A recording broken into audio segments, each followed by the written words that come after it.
Hello friends, நம்ம பார்க்க போகிற ரெசிபி சேப்பங்கிழங்கு பொரியல் எப்படி செய்வதுன்னு பார்க்கலாம். இப்போ அந்த கிழங்கை பொடியை நறுக்கி பாதி அவியல் என்ன பாருங்கள், இந்த மாதிரி அவிச்சு வச்சுருக்கேன். கொஞ்சம் லைட்டாக மஞ்சத்தூள் உப்பு போட்டு அவிச்சு வச்சுருக்கேன். அவிச்சு தண்ணியெலாம் வடிகட்டி வச்சுருக்கேன். அதை எப்படி நம்ம பொரியல் பண்ணலாம் பார்க்கலாம். ஒரு கடாயில்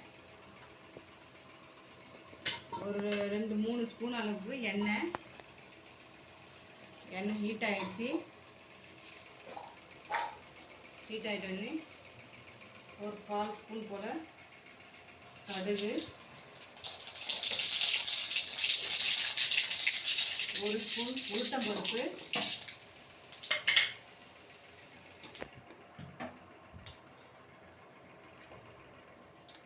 கொஞ்சமாக ஒரு 10 கருவேப்பிலை,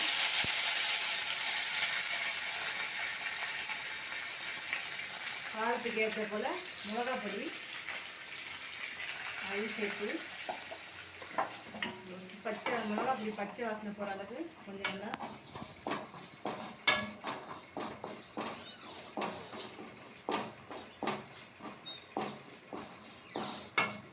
அதுக்கப்புறம் நம்ம ரெடி பண்ணி வச்சுருந்த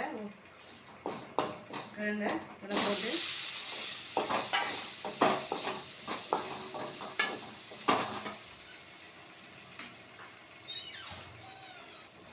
தேவையான அளவு உப்பு கொஞ்சம் சேர்த்துங்க.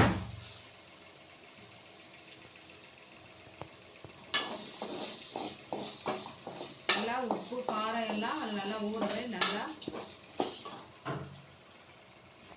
பாருங்கள் எவ்வளோ கலர்ஃபுல்லாக ரெடி ஆகிடுச்சு நம்மளுடைய சேப்பங்கிழங்கு பொரியல்.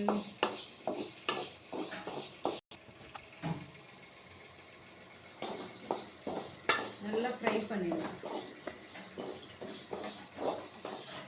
மிளகாய் வாசனை போட அளவுக்கு நல்லா ஃப்ரை பண்ணிவிட்டு அவ்வளோதான் பாருங்கள், ரெடி ஆகிடுச்சு. நம்ம ஒரு வேறு பிளேட்டில் மாற்றி